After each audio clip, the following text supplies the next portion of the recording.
This video is going to focus on more with object inheritance, and we'll be focusing on overriding methods and also using a list to organize our objects.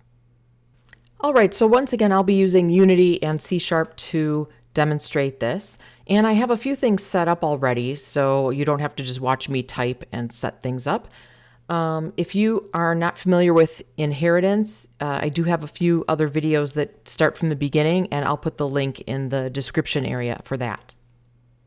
So in my project right now, I have a few C# scripts I've created. I have an animal parent class, a dog and a fish that will inherit from animal, and then I have animal control, which is the script that will run things and create objects. So let's take a peek at our animal classes. So first of all, I have my parent class, which is animal, and notice that I have it as an abstract class because I don't want an instance created of this parent class. I would want a specific thing like a dog or a fish, but creating just an animal doesn't really make sense. So this class does not have any constructors, but it does have a couple of attributes and methods that would be used by all our animals. And I'm just doing a couple of basic ones to go over. So in this case, I have weight because all animals would have some sort of weight, and the animal name where I would just store what type of animal, like dog or fish. And then I have two methods created right now. So I figure all animals would move. And then also I have one that would handle the animal stats. Now we've got this as the parent class, and any classes that inherit from this would then have the weight and animal name accessible to it, as well as move and animal stats as far as methods.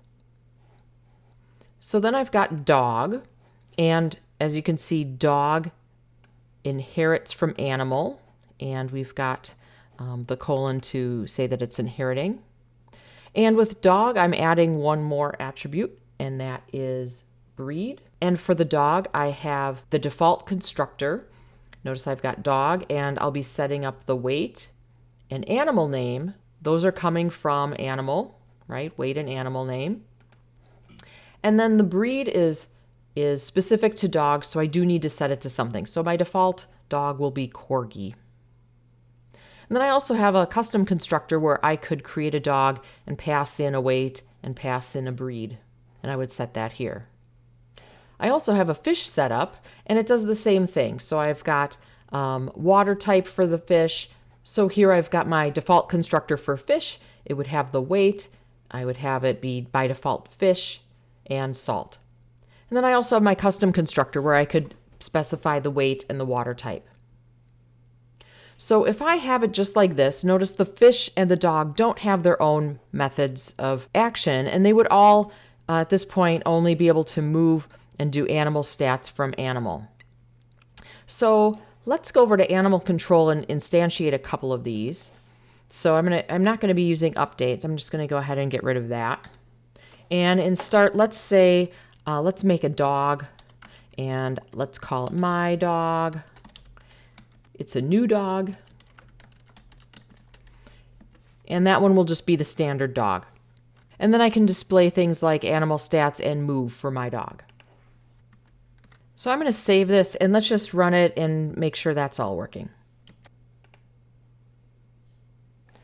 So right now it's going by the default, and it says the dog is moving, and the dog weighs 25.22 pounds. Okay, now that I know that's working, let's go ahead and add a fish. And I can have it move and check the stats as well. But when I run this, they're going to look nearly identical. So notice the dog is moving, the fish is moving, and it talks about its pounds. Let's say we want to make things a little different for the fish and say the fish is swimming. To do that, we can make a method in fish called move and override the parent's method. To allow a method to be overridden, we need to look at the method that we're overriding and add the word virtual. This will allow me to create a specific move method inside of my child object and override it if I would like to. And if I'm not overriding, this one will still work just fine. So let's go into fish, and I can make one that looks like this.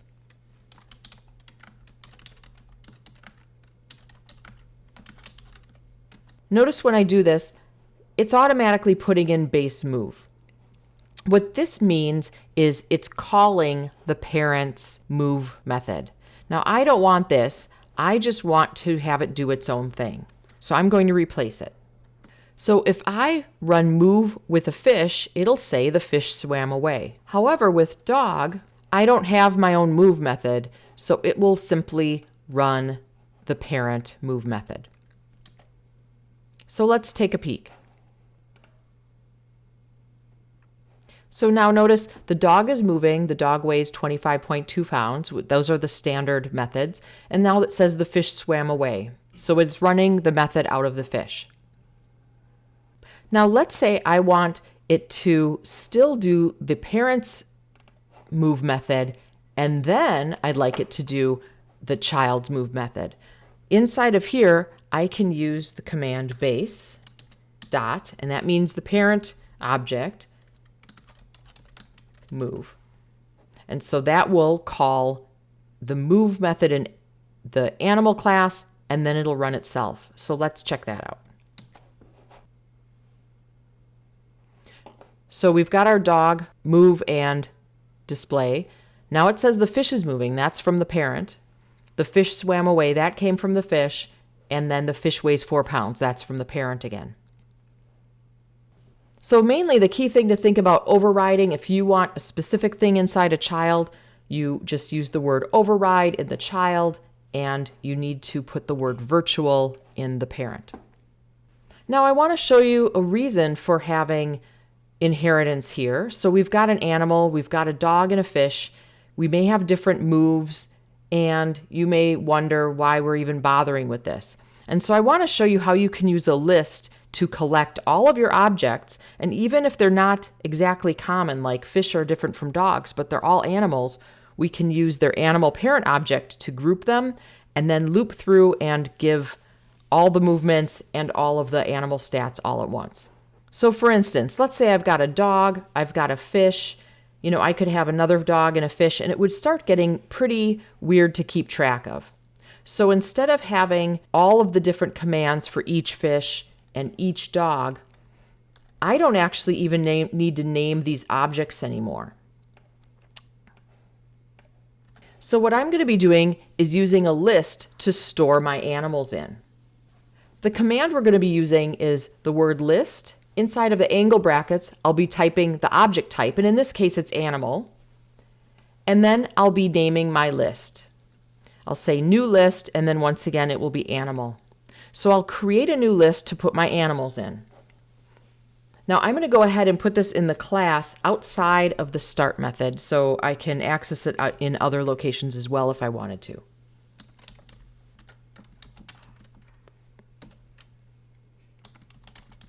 I'll call my list animals.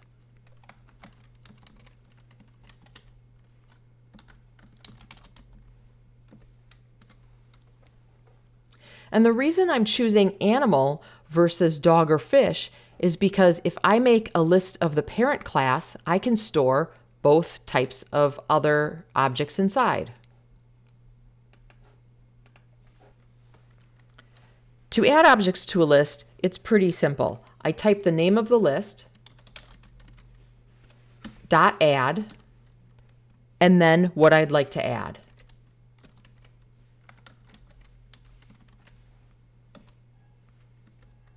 So there I added a default fish,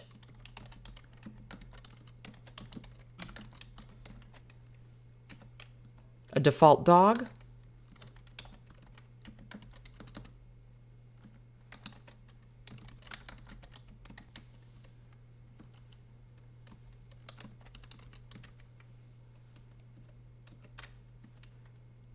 a freshwater fish, a saltwater fish, and how about one more dog? So now I have 5 objects in my list. Some are fish, some are dogs. And now I can easily iterate through that list and call the methods animal stats and move, and it'll run each appropriate method.